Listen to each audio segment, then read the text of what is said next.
అయోధ్య రామమందిరంలో శ్రీ బాలరాముని విగ్రహ ప్రాణ ప్రతిష్టను పురస్కరించుకొని కాకినాడ రామారావుపేటలో వేంచేసి ఉన్న శ్రీ అన్నపూర్ణ సమేత విశ్వేశ్వర స్వామివారి ఆలయంలో గల ఉపాలయం శ్రీరామాలయంలో దీపోత్సవం నిర్వహించారు. ఈ సందర్భంగా ఆలయంలో అందంగా అలంకరించిన శ్రీరామనామంపై దీపాలను వెలిగించారు. ఆలయ చైర్మన్ బిఎస్ఎస్ రామకృష్ణ, ఆలయ కమిటీ సభ్యులు జానకి, ఈవో శ్రీనివాస రామచంద్రరావు దీపాలను వెలిగించారు.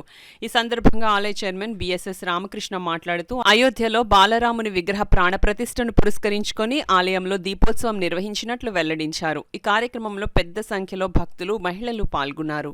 500 సంవత్సరాల తర్వాత మన హిందూ దేవుడు రాముల వారిని ప్రతిష్ఠించి ఈ యొక్క దేశం అంతా కూడా జై శ్రీరామ్ నామాలతోటి నామస్మరణతో మారిపోతుంది. ఈరోజు ఆ కార్యక్రమం పురస్కరించుకుని మన రామారావుపేట సమేత విశ్వేశ్వర స్వామి ఆలయంలో ఈరోజు ప్రత్యేకంగా రాముల వారిని అలంకరించి దీపాలతోటి విద్యుత్ అలంకరించి ఈ యొక్క కార్యక్రమాన్ని భక్తులందరూ కూడా ఉదయం నుంచి కూడా ఎంతో కోలాహలంగా వచ్చి ఈ కార్యక్రమాన్ని జయప్రదం చేసినట్టు